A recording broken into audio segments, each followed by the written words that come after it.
இது முதல் முறை தான். ஆனா வந்து நான் பாப்பாட்ட அடிக்கடி சொல்லுவேன், காதுல போயி, "கப்பு முக்கியம் பிகிலு" அப்படின்னு சொல்லுவேன். ஓ! ஏன்னா, எனக்கு வந்து ரொம்ப விஜய்ட்ட அவார்டு வாங்கணும். ஏன்னா பாப்பாவுக்கு சின்ன வயசுலேருந்து விஜய் ரொம்ப பிடிக்கும். விஜய் பாட்டு, டான்ஸு, விஜய் விஜய் விஜய்ன்னு தான் இருக்கும். அதனால வந்துட்டு இதை சொல்லி தான் மோட்டிவேட் பண்ணேன் நானு. "கப்பு முக்கியம் பிகிலு" அப்படின்னு அடிக்கடி சொல்லிக்கிட்டே இருப்பேன். அந்த கடைசி நான் வந்து ரொம்ப அவங்கள ப்ரெஷர் கொடுக்க மாட்டேன். இந்த ஒரு வார்த்தை மட்டும் சொல்லிட்டு விட்டுருவேன். அதுக்கேற்ற மாதிரி அவங்க அச்சீவ் பண்ணிட்டாங்க. ரொம்ப ஹாப்பியாக இருக்குது.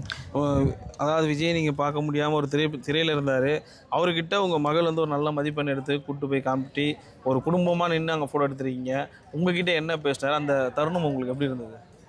அது அவர் தான் சிஎம்லாம் எதுவும் பேச வேணாம் அப்படின்னாரு. "ஏங்க சார் வச்சு செஞ்சுருவாங்களா?" அப்படின்னேன். "ஆமாம்மா" அப்படின்னாரு. கேட்டிங்களா நீங்களே? கேட்டேன். வச்சு செஞ்சுருவாங்களா சார்?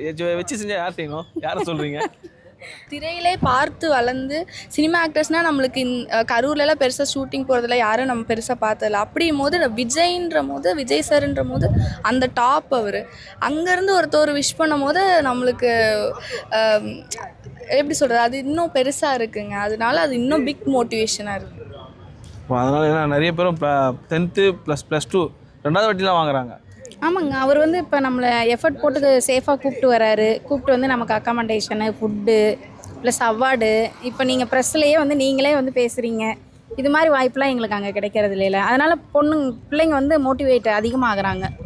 நம்ம வந்து அடுத்து அச்சீவ் பண்ணணும், திருப்பி நம்ம இங்கே வரணும், நம்ம வந்து எல்லாத்துக்கும் தெரியணும் அப்படின்னா இப்படி தான் ப்ரெஸ் மூலமாக தெரியணும் அப்படின்னா இப்படி விஜய் அவார்ட் ஃபங்க்ஷனுக்கு வரணும் அப்படிங்கிற மாதிரி நினைக்க ஆரம்பிச்சோம். பேரண்ட்டாக உங்களுக்கு இதில் ஒரு பெருமை இருக்குல்ல? கண்டிப்பாக பெருமை இருக்குங்க. ஏன்னா நாங்கள் அந்த 1 இயர் ஒரு 2 இயர்ஸ்க்கு நாங்கள் போட்ட எஃபர்ட் எல்லாமே எங்களுக்கு இது இப்போ ரொம்ப சந்தோஷமாக இருக்குது, மகிழ்ச்சியாக இருக்குது. அந்த கஷ்டம் எல்லாமே எவ்வளோ நம்ம வந்து அவங்களுக்கு கஷ்டப்பட்டு ஃபீஸ் கட்டியிருந்தாலும் அதெல்லாம் மறந்துடுது. சந்தோஷம் மட்டும்தான் இருக்குது. Meenakshi Faculty of Occupational Therapy.